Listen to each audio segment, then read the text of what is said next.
I can remember having 2 of these beers when I'm about 8 years old. And after a bit of time, all of those whys and all of that anger and all of that guilt and shame, all that stuff went away. And then it just spiraled into other things, marijuana and LSD and all that stuff. But it's not that I had a drug or alcohol problem. I had a living problem. And drugs and alcohol helped me live, right, at that time. And it was a horrible, horrible thing to be caught in the grips of addiction and not have any hope or not have any power or any support or anything to pull away from that. Hi, welcome to the Growth Mixtape Podcast, and I'm your host, Bob Mathers. We have one rule here. We're going to chase our curiosity way outside our comfort zones. The more uncomfortable and awkward, the better. We're going to talk to people you've never heard of doing jobs you didn't know existed. We're going to hear human stories about the things that connect us, what we can learn from one another, and what we can take away to apply to our own lives. These conversations might not seem to have a lot in common at first, but just like songs on a mixtape, we create something memorable and emotional. Today I talked to Clarence Cachagee, an Indigenous leader, author, and founder of Crow Shield Lodge, a land-based healing center for Indigenous and non-Indigenous people. So I don't know how to explain this conversation, and when you listen, I think you'll know what I mean. Talking to Clarence, you're struck by how peaceful, thoughtful, and hopeful he is for someone that's been through such trauma. He talks about being placed in foster care with his sister at an early age, discovering alcohol at 8 years old, abandoning his high school sweetheart and their 2 young daughters, living on the streets, being incarcerated, and then finding his way back. He got sober, graduated from college, reconciled with his family, and most importantly, reconnected with the land and his Indigenous roots. I got a lot to learn about Indigenous teachings. So when Clarence talks about kindness, compassion, finding your purpose, and being of service, it's with a different lens than I'm used to. I've got a lot of work to do, and Clarence makes me feel okay about that. Please enjoy Clarence Cachagee. All right, welcome, Clarence, to the podcast. I know we've had to reschedule this once or twice, but I can't tell you how grateful I am for this conversation. All right. Well, it's great for me to be here. It's a beautiful day, and I just can't thank the Creator for these days that we're experiencing right now. So I wonder how you felt about kind of leading us in a prayer and a smudge and a song to start the conversation. Bob, I would love to lead us and open us up in that way, open us up in a good way. And that's a way that I've always been trained. You know, I have to thank my mentors. I have to thank those people in my life that spent time with me and taught me the way to do things in a good way with a good heart and a good mind. So, yeah, it'd be an honor for me to open up with a prayer. And I have some tobacco with me right here. So, tobacco is so important to us as Indigenous people. We always give it out of acknowledgement and respect for what we're bringing to the place, to the space that we're sharing, for the teachings that we have. And in our creation stories, it said when we came down from the heavens and the stars, and when our feet gently rested on this planet we call our mother, what we came down beside was a tobacco plant. And that plant was gifted to us as a first medicine. So we'll always be able to have that connection with the one who created us, who created everything, the Creator. When we pray with tobacco, and as soon as it touches the ground, it automatically opens up a channel from this world to the next. When we pray with tobacco and put it into a fire, as soon as that tobacco ignites, that smoke will take that prayer up. And then, before we ever take anything from creation, we always want to leave a gift, because we believe that everything out there is interconnected in a very, very delicate ecosystem. And we can't just take one thing away from that interconnectedness or that system and not think that it doesn't impact anything else or those other plants. So that's why we always leave a gift of tobacco, and we only take what we need. So saying that, I'm going to open us up with a prayer. Wache, Ani, Bonjour, Sego, Tanse, good morning. I'm Kiwe Tinwe in the Ne. That name translates into North Wind Man. I'm from the people of the Mushkegowuk, people of the river, Shepley Cree First Nation Bear Clan, and I am a beautiful spirit. I'd like to give thanks for this day. I'd like to give thanks for this life. I'd like to give thanks for the air that we breathe, the food that we eat, all the relationships that we have, the partnerships that we make, the medicines that are gifted to us, and the waters that we consume. And as we talk about those waters, I'd like to acknowledge the 4 grandmothers that I believe watch over those waters. I'd like to acknowledge a grandmother that's been with us quite a bit this summer, and that's a grandmother who watches over the waters that fall from the sky. And we want to say Chimigwich and thank you to her. The other grandmother I'd like to acknowledge is a grandmother who watches over the water that flows under our feet. And that's the blood in the veins of our mother, the earth. And we want to say Chimigwich and thank you to her for what she brings us. The next grandmother I'd like to acknowledge is a grandmother who watches over that salt water in the oceans. And I want to acknowledge how those tides are connected to the moon and how the moon is connected to the women. And we say Chimigwich and thank you to that grandmother for what she brings and gives us. And then the last grandmother I'd like to acknowledge and say thank you to is a grandmother who watches over that water in the womb. And we've all been in that water. And when that water comes and when that water breaks, it brings life. And all water is connected to life. All life needs water. So as we talk about that and we talk about connectedness, I'd just like to acknowledge some things that I believe and maybe our listeners or you believe that we could be connected to. So I'd like to acknowledge our connectedness to the sun and the moon and the stars and beyond. I'd like to acknowledge our connectedness to the 2-leggeds, to the 4-leggeds, to the winged ones and the swimmers and the crawlers. I'd also like to acknowledge the connectedness to the winds, to those 4 winds, and acknowledge how those winds bring us balance and acknowledge how some of those winds bring healing. And then I'd also like to acknowledge the standing ones, the trees, and say Chimigwich to everything that those trees bring and give us in regards to houses, in regards to lodges, in regards to fire, safety, warmth, in regards to paper. And we can never forget toilet paper. That's a necessity. So we say thank you to the trees for giving us all those things. And then as we look in creation, we see all the plants and we say thank you to all the plants. And then we say thank you to all the medicines. And then we come to our oldest ancestors, which are the rocks and the minerals and the mountains and the rivers and the streams and the oceans. And we say thank you, Chimigwich, to all of those things, what they give and bring us in creation. And as we mention those things, we always want to mention them as equals within that circle of life. We have the mountains and we have the ants, and we always want to acknowledge ourselves as being as small as an ant. So as I mention those things, I just want to always acknowledge that we always do things in life in a good way, in a kind way. We always do things to the best of our ability. And we always need to acknowledge those ones in our families that came before us. We need to acknowledge our ancestors. We need to acknowledge those struggles and those hardships and the barriers that they all overcame in order for all of us to be here today. And as we acknowledge our ancestors, we always want to acknowledge our spirit helpers. Those little voices, those little cues that come to us, maybe when we're leaving for work and we look at our umbrella and we said, well, maybe we should grab our umbrella, but then we just discount it. And then it rains later on that day. We always call those our spirit helpers, and they walk with us and they guide us. And I always ask that we just acknowledge the Creator. And we always ask for grace, and we always give grace as our Mother of the Earth, as she comforts us, a hope. So that tobacco, I was holding it in my left hand. We always give and receive tobacco in our left hand because that's the hand closest to our hearts.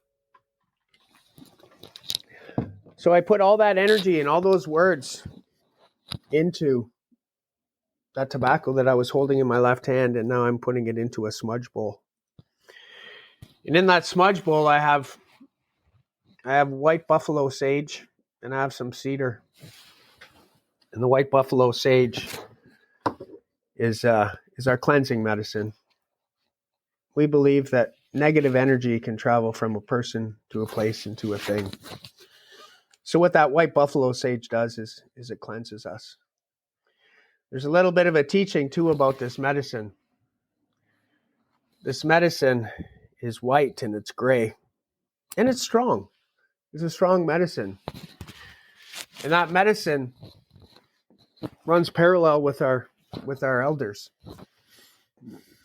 Because our elders at that time in their life, their hair is gray. But they also need to be strong to share those teachings that they have with the next generations before they make that journey to the Western door. So, sometimes this medicine is strong. But I've also heard that this medicine, sometimes we go and smudge people one-on-one, but I've also heard from the elders that teach me that all we have to do is light this.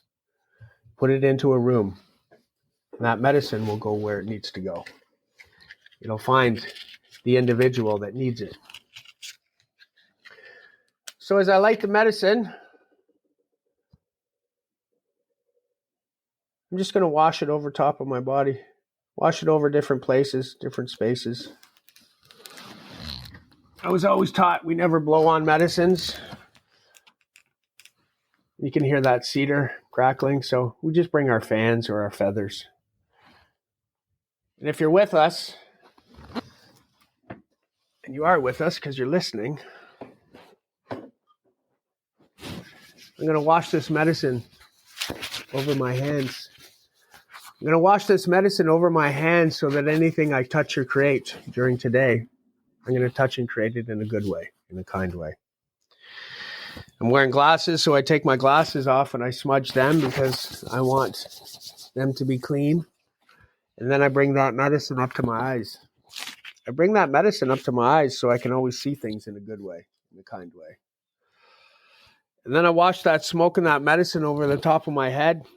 I wash that smoke and medicine over the top of my head so that any thoughts that I have will be good thoughts and kind thoughts. And then I pull that medicine into my ears. I pull that medicine into my ears so I'll always be able to hear the best out of everyone and everything. And then I pull it into my throat. I pull that medicine into my throat so that when I speak, I have a strong voice. And so that when I speak, I say kind words. And then I pull that medicine into my heart.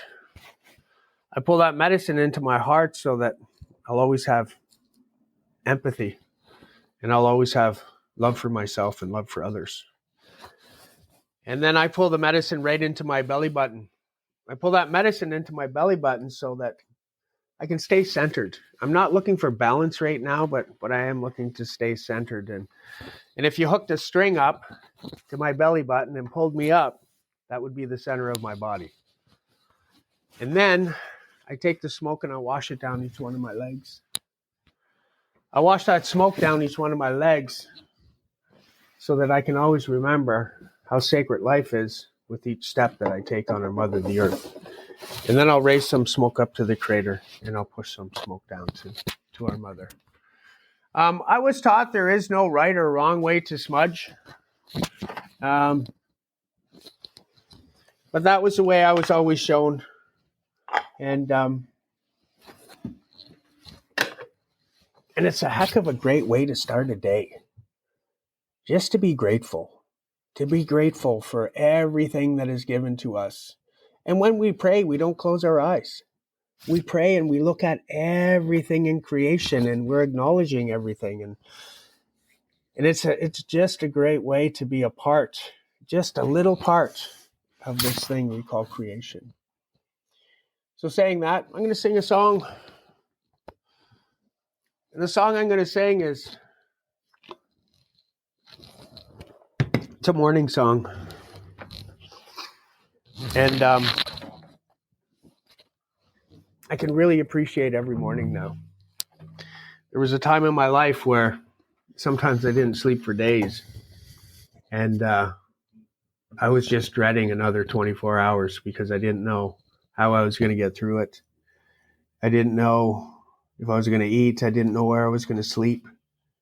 I didn't know how I'd get my next thing to help me cope. But once I found a pathway back to culture,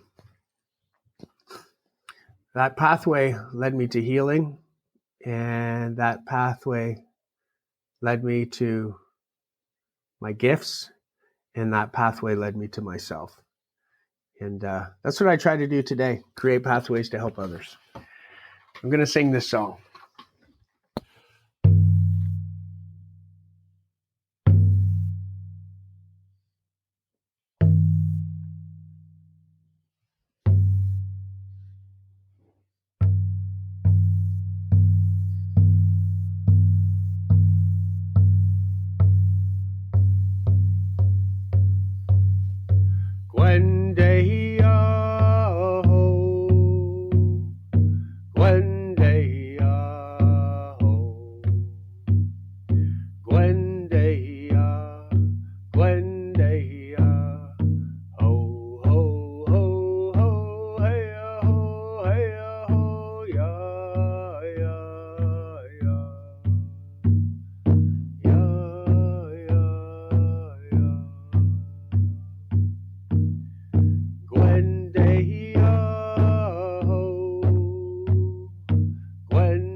So that drum,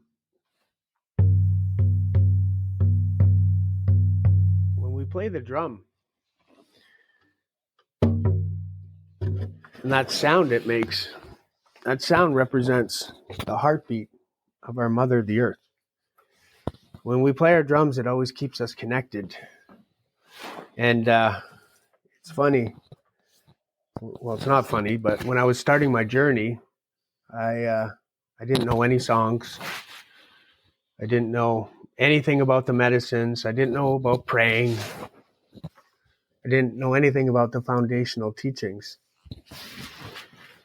But when I did make my first drum and I started building my bundle, some of my teachers said that you need to learn 4 songs. 4 songs. Carry 4 songs in your bundle. That's a good start. So yeah, then I went and I started learning some songs. And I learned them all when I was in college. And then after college, I hung my drum up on the wall. And then I had a dream that the face of my drum cracked. We call our drums our grandmothers. So the face cracked from me hanging it on the wall. And then I talked to one of my friends about it. They said, Clarence, that's your grandmother. You have a connection with her. She says, she's talking to you and she's telling you to play her, or that's what's going to happen. So saying that, I started playing her more, and I started learning more songs, and then I started getting more drums, and then I started giving drums away. And then they say whenever we make something for the first time, we're supposed to give it away. So I've given quite a few of my drums away. But as soon as I give them away, we get them back. And that's the way things work with the Indigenous people, because we don't own anything. We have things in our possession for a while, and then we're going to come across somebody or something that needs it more than we do, and then we give it away. And then it's almost like that karma comes right back to you quickly. And we have a teaching that in life, if we have such an attachment over things that we can't give them away, we really have to start looking at why. Why do we have such an attachment over those things? And yes, I'd have a hard time giving a vehicle away, or a house, or things like that. But, these things are in my possession that are pretty special to me. I know other people don't have them. And in time, I just think it's my responsibility to pass them on.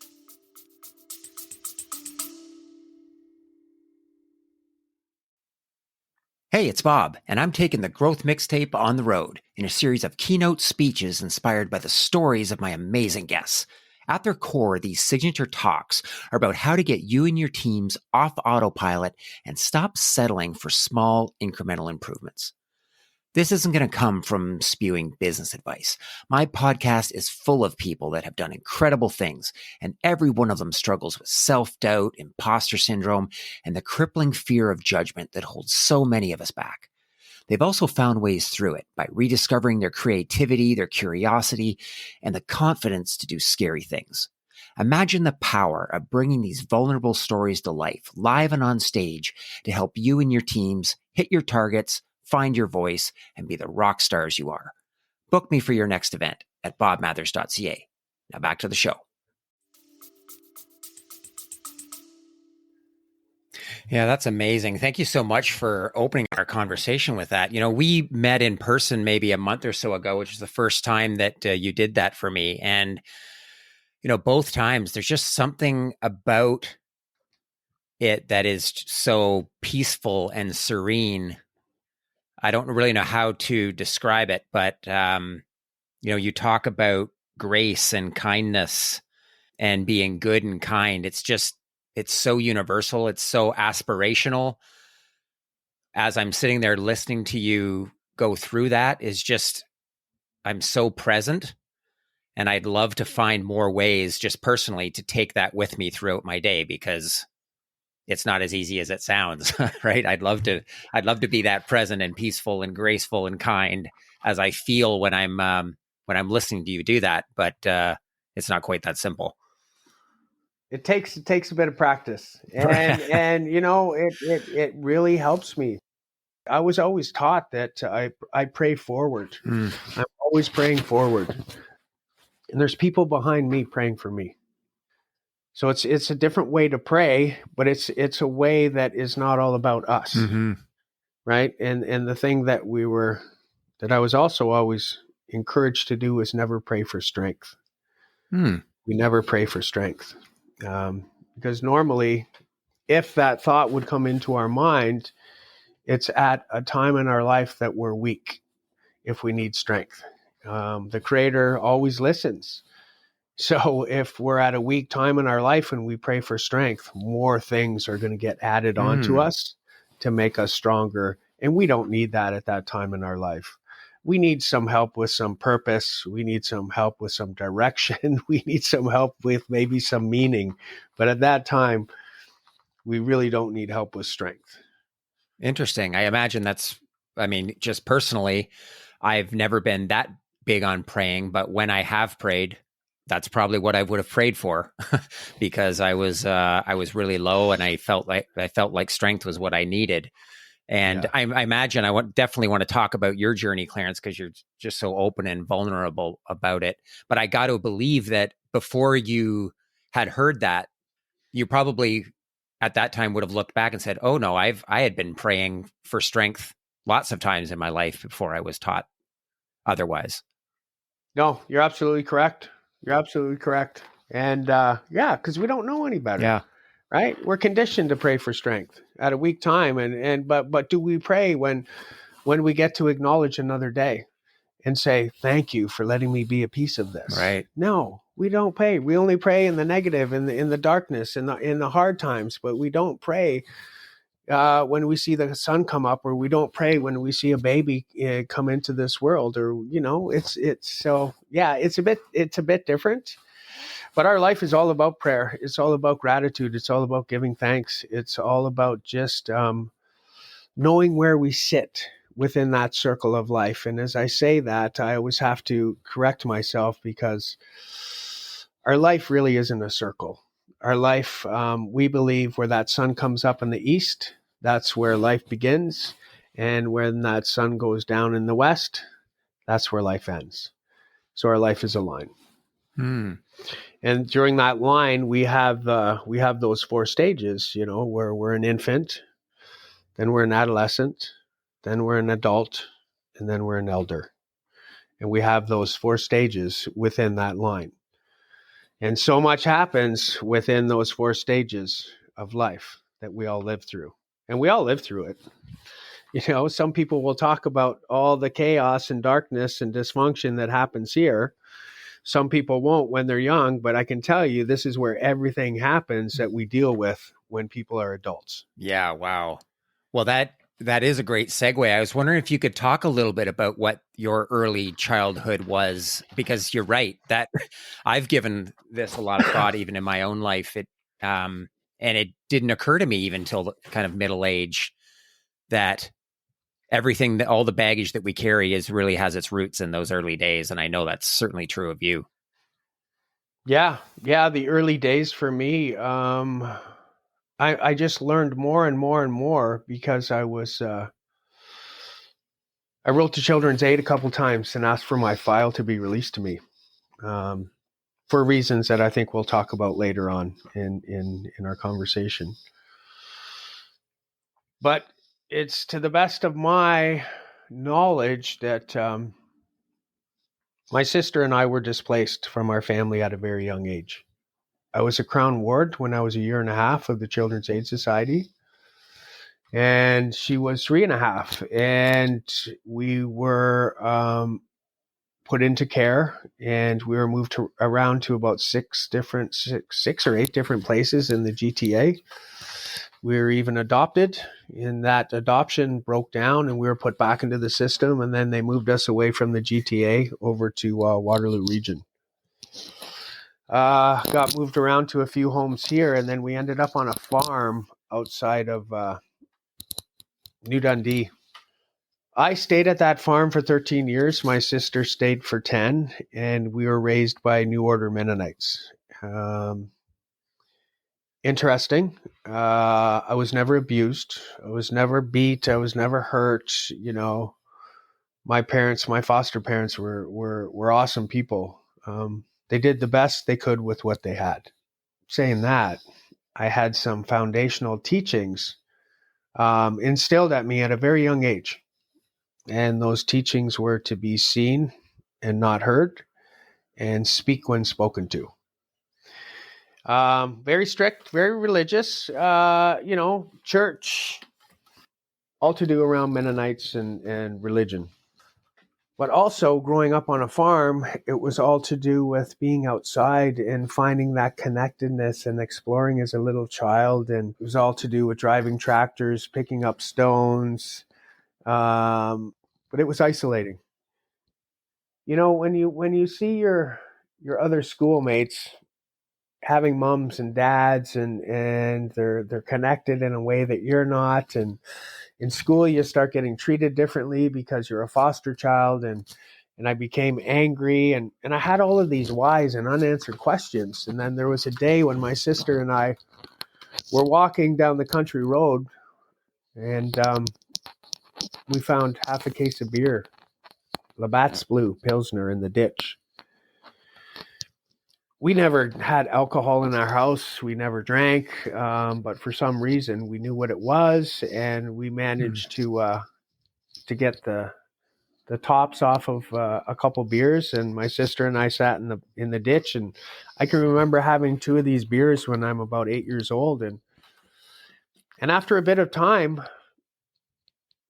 all of those whys and all of that anger and all of that guilt and shame, all that stuff went away.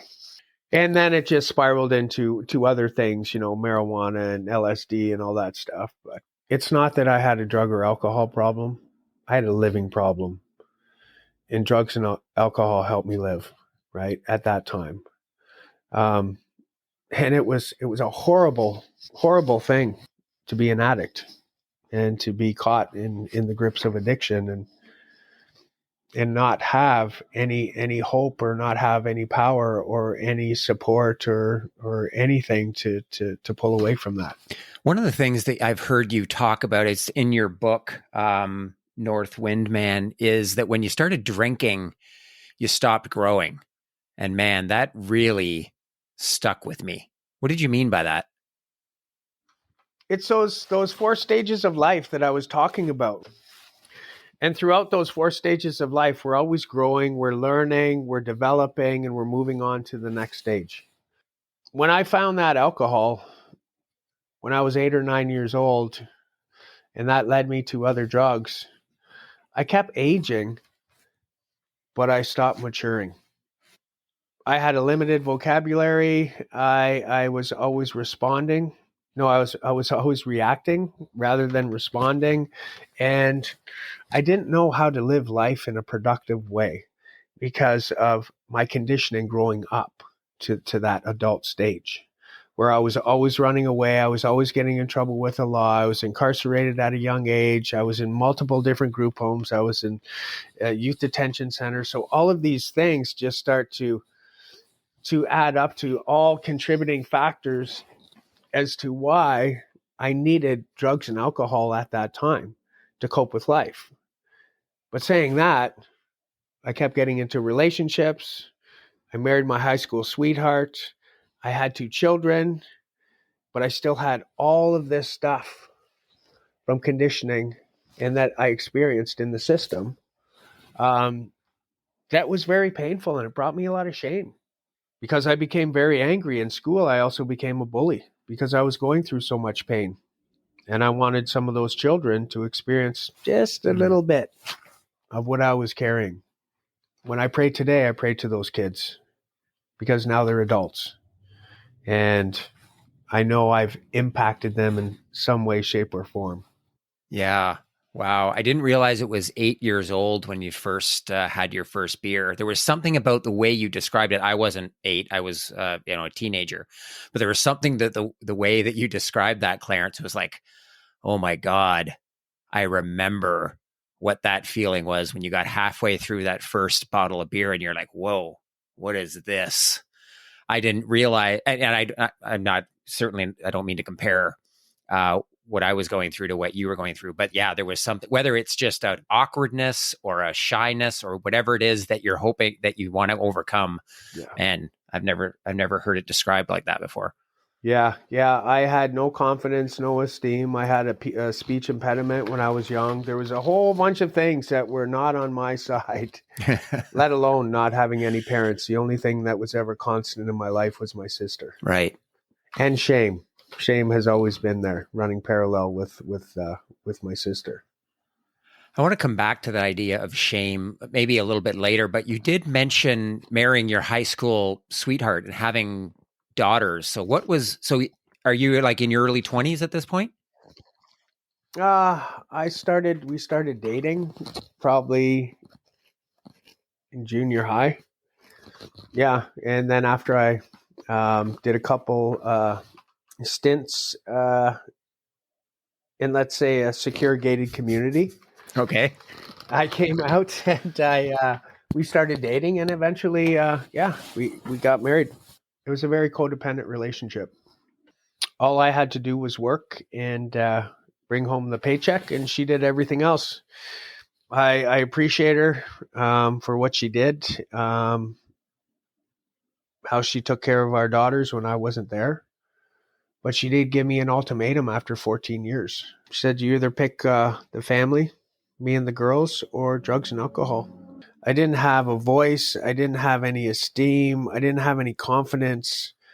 And I didn't think that I could live or survive without drugs or alcohol. So I did the one thing I said I would never do, and I abandoned my own daughters. And guilt, shame, caught hard in the grips of addiction. And I didn't care. I seriously did not care. I didn't care.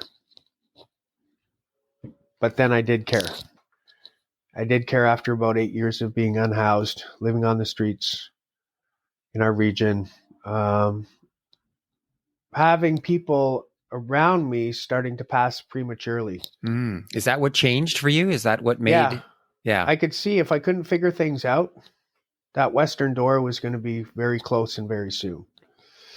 Because the people that I was hanging out with, we were a good bunch of, a good crew of people, and we watch each other's back. But, when you're under the influence of drugs and alcohol, you OD, you have accidents, you have premature organ failure. Your body can only withstand that stuff for so much.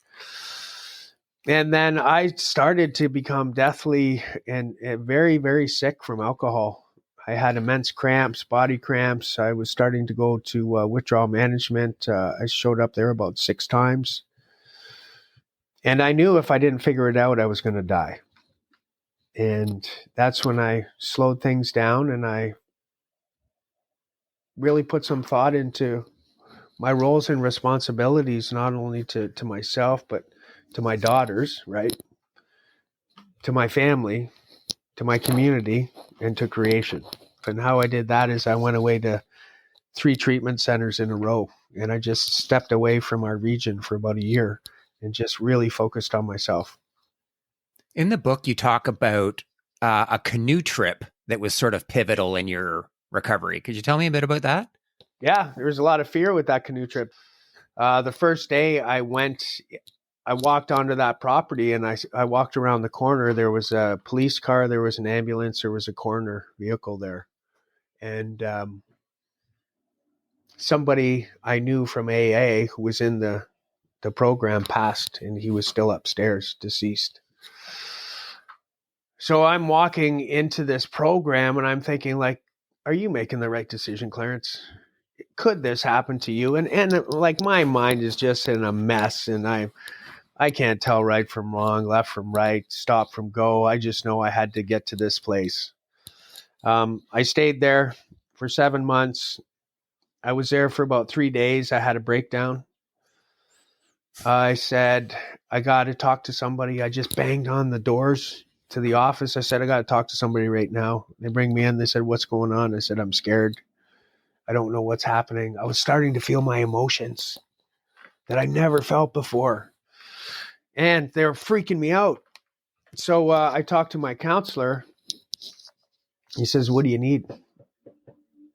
I said, I need my sister. He said, we can't give you your sister right now, but I can let you know that you're safe. And we encourage you, don't run. If you want to run, you can take off right now.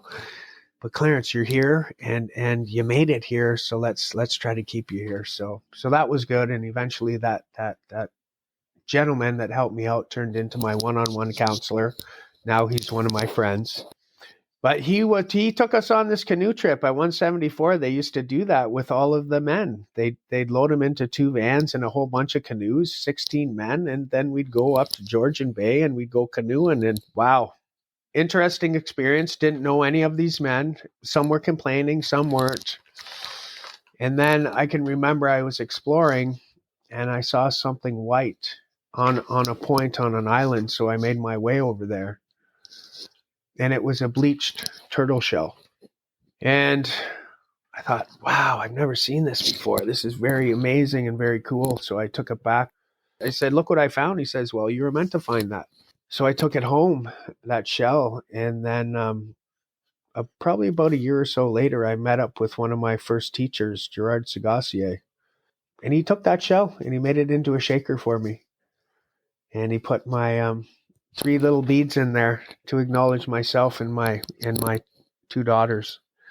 And then I had that shaker with me for probably 10 years, and I gave it away. Gave it away to one of my other teachers, my Ingen Henry. So yeah, it's just the way that goes. But that canoe trip was a good time. A lot of those guys from the canoe trip aren't around anymore. There's a good buddy of mine, Keith, that I stay in contact with. But I always consider 174, which is under the House of Friendship umbrella, that is the foundation of my sobriety. Man, was that hard though. Like reflecting back on early recovery in those early days, like 1 month, 2 months. I think it took 3 months for the fog to be lifted out of my brain, and then I could really start figuring things out because I was invested. I started learning words like accountability, commitment, all of this stuff. But I had to go to 2 other treatment centers after that one because they were Indigenous, and that's what really helped to align me. Yeah. Well, I'd love if you could talk a little bit more about that, Clarence, because you mentioned when you went up canoeing and you found the turtle shell, you didn't, and you referred to it earlier, these spirit helpers, which I just love. Like there were people or there were spirits maybe helping you and giving you kind of little signs that you along the way, but there was still something really missing about that connection to your ancestors. So how does that all feed into the recovery process? Yeah, that was hard because then I went to Native Horizons, and it was to do with trauma release therapy. I buried everything and put it down inside of me. When I mentioned my ex-wife there, that I married my high school sweetheart, there was stuff that I never talked to her about, stuff that I would never disclose to her about because it would be too shameful. But after I dealt with that stuff, it was amazing. But going to that program, almost as soon as we got there, they did an exercise with us. And there were 16 men and women. And they said, whoever didn't grow up with their parents, move over to this side of the room. And we all started moving over to that side of the room. And they said, whoever was sexually abused when they were growing up, move over to this side of the room. All of a sudden, everybody moved over to that side of the room, and I'm watching this happening, and I'm moving with them, and I'm going, hey, I'm not the only one. And it made me feel like an instant connection, right? Where the vulnerability, and it's like, okay, we got to work on this. We started praying. We started doing daily reflections. We started working with the medicines, made my first drum. And then they said, we want you to focus on 2 of the most traumatic times in your life. So I focused on when my parents gave me away, and I focused on when I was sexually abused by men. And we had to write it down to the best of our ability about what we were going to release. And then as a group, we all went into a room and we released in front of each other. Powerful, powerful experience. And that was one of the hardest things I ever did in my life, that trauma release therapy. And then after that, I went to a healing lodge outside of London, Ontario. And I was there for 2 weeks. And that's where I received my spirit name, and I did more internal work. And more exercises, working with the medicines, learning these ceremonies. And then it just started to really click with me about how getting back to the land, how getting back to the people, how getting back to my people, Indigenous people, really helped to realign me and give me purpose, meaning, and direction. I became a peer worker, then I became an outreach worker, then I became more like a specialist, a housing specialist. And then I worked at the college, and then I started Crow Shield Lodge. So I want to come back to a couple of things. That was some really powerful stories in there. You mentioned receiving your spirit name. Can you talk about what that meant to you? Our name is is something that nobody else has. Or you might find somebody else with your name. You might find one other person. But how many Bobs are you going to find? How many Clarences are you going to find? How many Amy's are you going to find? You're going to find a lot, right? But our spirit name is connected to our spirit. So there's only certain people that can gift you your names. So there was an individual, his name was Pathfinder, amazing man, Peter Linkletter, with a story, with his own story, but he came back around to be a helper. So we were in a sweat lodge, and I heard before we went into the sweat that he could possibly be giving names, gifting people with their spirit name. So I gave him some tobacco, and I said, Peter, if you could, I'd be honored if you could help me get a spirit name. And he said, okay, well, if it doesn't happen in this sweat, you'll get one before you leave. So at least I'm there. Okay, well, geez, that at least I'm going to get one, right? Made me feel good. So during this first sweat, all of a sudden I was struggling at that time. I was having migraines and my body was going through a whole bunch of stuff.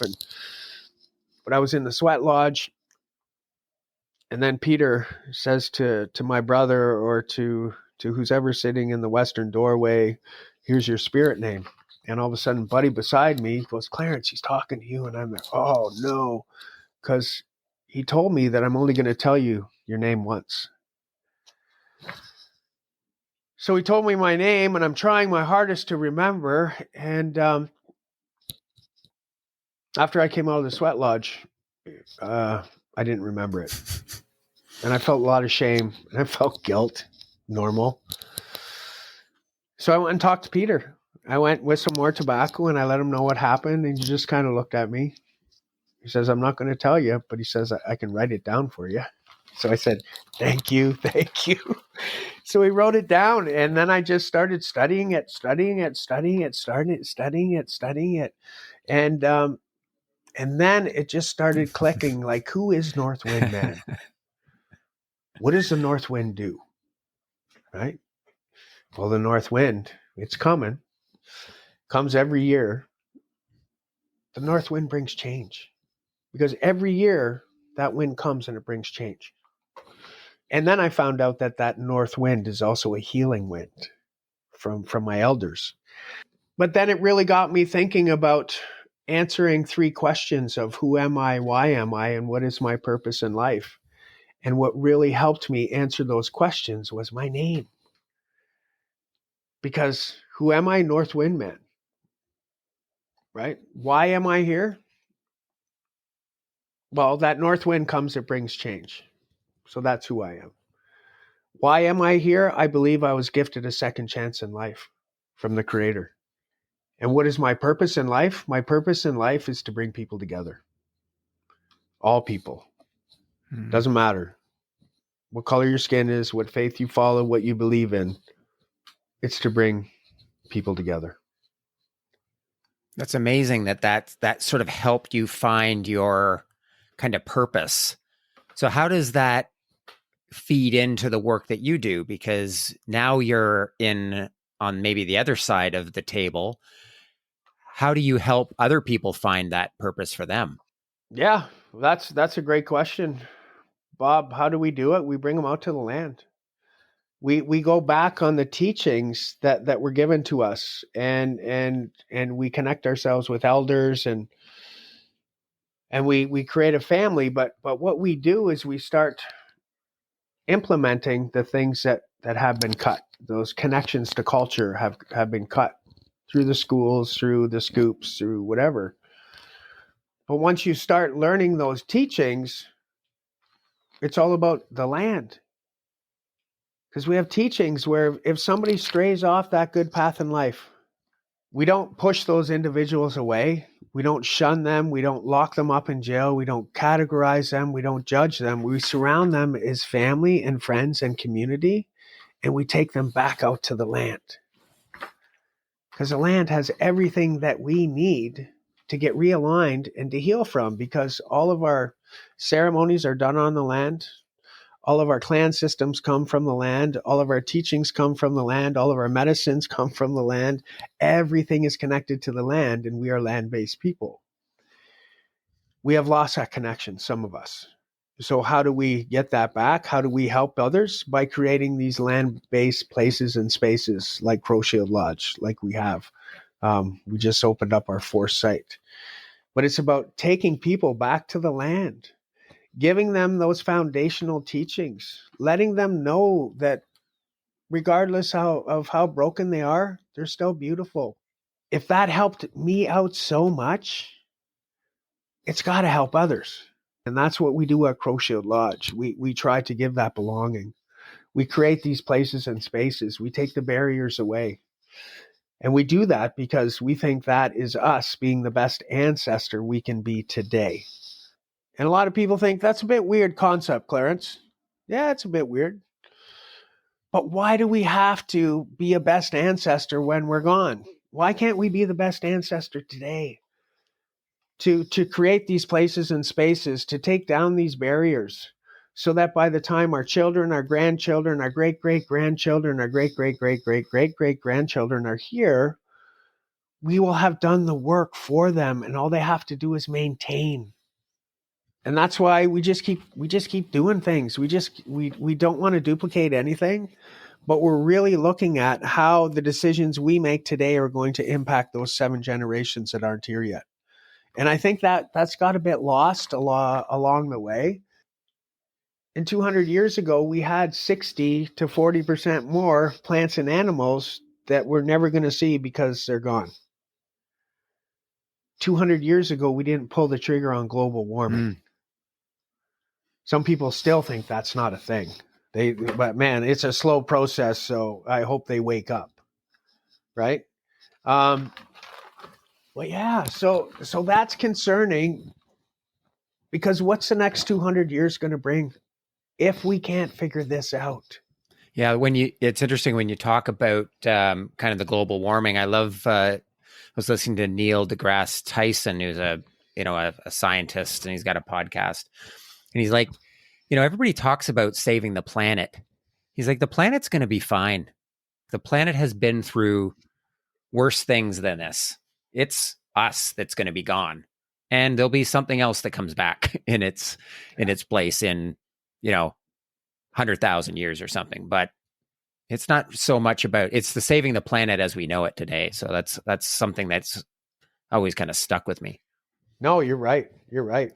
Our mother will do whatever she needs to protect herself, and she's going to be quite fine without us. She will regenerate, and she'll thrive without us. It's us that is doing this damage to her. So, and another thing too is when COVID hit, talking to some of our elders, and they said COVID was brought to us to slow us down. Mm-hmm. And did you see how within a couple weeks things changed? When we slowed everything down, there was a deer right across the road. There was foxes running around. Like, it was really strange. Things were happening. We can do it. We can do it. Yeah. But we don't. We just have to be forced to do it, because we won't do it on our own. Yeah, and that virus forced us. And that was saying, right, that goes back to our mother will do whatever she needs to do to protect herself. Right. One of the things, Clarence, that I'm curious, so you talked about all the amazing things you're doing with people in the community, and you talk too about kind of living with the repercussions of decisions we made generations ago. Are you seeing things change when we talk about truth reconciliation and living with the legacy of the residential school systems here in Canada? Are you hopeful that things are moving in the right direction? Do you think that in 4 or 5 generations we'll be, like, what does success look like to you? Because it's so hard when it's so far away. Yeah, that's a good question. What do I hope? Yeah, I hope that we come together, but we're in the truth part of truth and reconciliation. People don't like the truth. With truth, there's accountability. People don't like that. I do hope, and there's a lot of good stuff going on. There's a lot of good stuff going on. But you're going to deal with the government. we know what that's like. Like, we've talked to them like about these children in the graves before the 215 were found. Every time we talked to them, they said that you have no evidence. So if you have no evidence, there's no truth. Well, now there's evidence, and now there's truth, and now they're still jerking us around, and they're trying to cap the funding, and they're taking money away from the searches and all this stuff. So that's the government. And it's going to be a very delicate dance with a conversation about reconciling the land, right? Mm-hmm. But it's about moving forward in a good way and not treating people the way they treated us, because that's not who we are. It's about leaning into those hard discussions about truth, about reconciliation. It's about knowing what our roles and responsibilities are as men, women, two-spirited people from all of the nations. And then it's about trying to create different pathways of understanding as equals. And when you do those things, it has to either be the right time or it's going to be a waste of time. And we as Indigenous people have to be okay with that, because we talk about that all the time. We talk about how time can be a barrier or time can really be an asset. And we talk to individuals about making hard decisions, and maybe they're not at a time in their life where they can make that hard decision. And we're okay with that. We let them know that maybe that hard decision will be made by their children, or that hard decision will be made by their grandchildren. Yeah, like I guess it's time. I put myself in the position of somebody that maybe had been in the residential school systems or had a child taken away from them, or whether that was a generation or two. I'm not sure I could be as understanding and patient. Like, there's got to be still a lot of anger there that honestly, I don't know how I could put that aside for the sake of reconciliation. It's that intergenerational trauma is it's got to take a while to fizzle out. If that's the right, maybe that's a terrible word for it. I don't know. No, they said 7 generations. I just spent time with my family. My family is not doing well. I had a chat with my 80-year-old, almost 80-year-old auntie, and she's angry. She's pissed. She was the one in residential schools, and she's angry because of the intergenerational dysfunction and effect and how it's still happening in our family. Cacagee's a pretty big family, but we've lost some of our family members because of that. And, you know, I talked to my uncle, who is gone now, and I said, "Uncle, what's going on with our family? What's up with the Cacagees?" He goes, "My boy, we're very angry. We have a very angry family."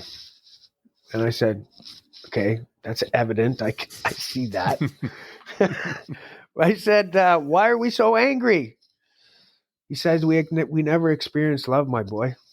We were taken away at such a young age. He was, my dad, his sisters. They were all taken away. It was mandated by the government. Then, you know, I'm the next generation. So yeah, I can understand why we're angry. But saying that anger will eat you up. That anger will make you sick. But that's how we get out of ourselves, by thinking of how we can help the next generations, and how everybody that we meet is our teacher. And I think that's cool that everybody that we meet is our teacher in one way, shape, or form. Yeah, I love that idea too. So just in closing, Clarence, man, we just hit on so many incredible things. This conversation is just going to stick with me for so long. I do want to leave on a hopeful note, because you're doing such amazing stuff with Crow Shield Lodge. So tell me a bit about what's next for the lodge and what you're most excited about? Well, I always have to be careful what I put out there, because I'm a firm believer of what you put out there is what you get back. What we want to do with Crow Shield Lodge is get 4 land-based sites up in our region, 1 in each direction. We just started on our 4th site. What I can say is that all of our sites are through allyship. I believe that allyship is going to get us to reconciliation. Allyship is a verb, right? It means action. We got a lot of people that do a lot of talking, but not a lot of action. And that's the time we're in. And that's normal. But we also have a lot of people in our region that want to help. They just need a starting point, or they need a beginning. So right now we have 4 land-based sites, and we worked with an architect to get some renderings of a design of a healing lodge we want to bring to Waterloo region. We need to find some property to do that. Then after the healing lodge, we're going to be looking at an Indigenous hospice for people to pass on the land. Why can't we pass on the land? I don't know, but I like to ask whys. And then after the hospice, we're looking at an Indigenous birthing center. After that, Bob, I think I'll pretty much be done to. I'll be ready to retire. But you never know. Maybe I'll find something else to do. But that's what we're doing. We look at this time as an opportunity. We look at this time as collaborating. We look at this time as partnerships. We have a solid relationship with CMHA. We've been working with them for years. Good relationship with the region, with the House of Friendship, and we're going to be doing some stuff with them pretty soon. And maybe in the new year, we might have a 5th site in Guelph. So let me ask you just one last question, Clarence. When you talk about allyship and kind of taking words into action, like, what do I do to help keep this conversation alive? Because I'm very aware, I've got a couple meetings in a couple of hours. I'm going to snap right back to my normal life. As wonderful and profound and as impactful as this conversation is, I realize that a month from now, I might look back and go, oh yeah, that was a really amazing conversation. I remember how I felt after talking to Clarence and all these great intentions of how I wanted to make a difference, and nothing's changed. So what do people do? Well, people, it all depends. What do they want to do? Where do they place themselves? Do they want to learn more about the land that they're on?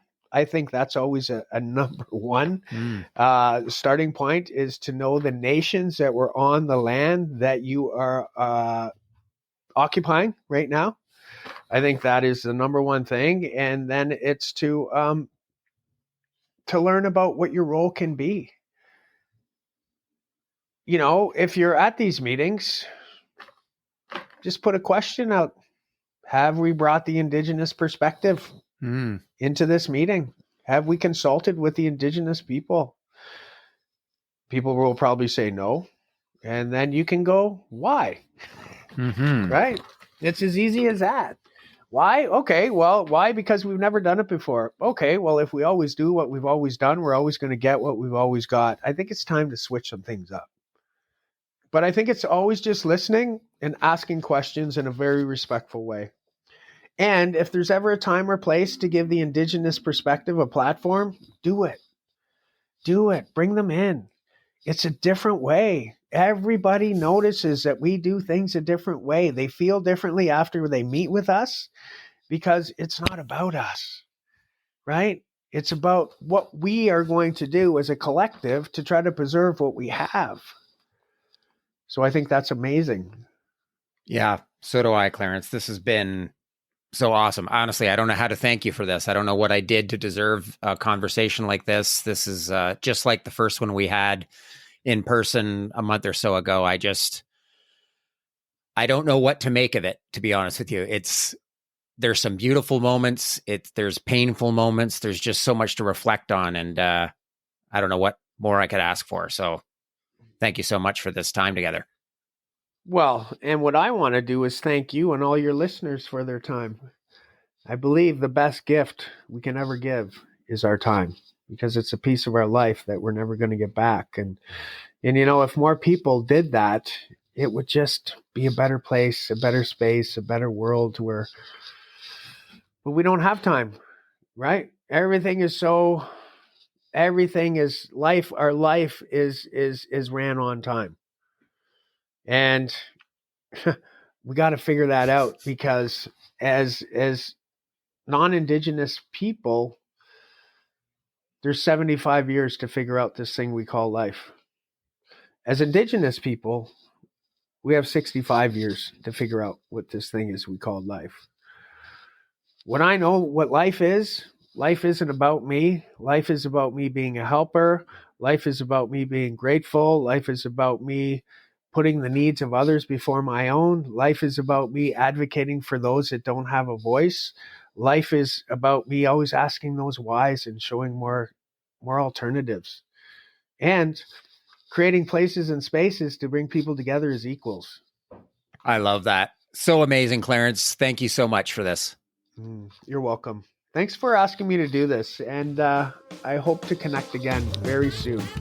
We are going to do that. All right. The Growth Mixtape podcast with Bob Mathers is produced by Bespoke Projects. Music by Jean-Michel Walter Cronkite. If you enjoyed this episode, please take a moment to follow and rate us. When you do this, it helps to raise our podcast profile so that more people can find us. If you want to connect, you can find me on LinkedIn using the link in the show notes.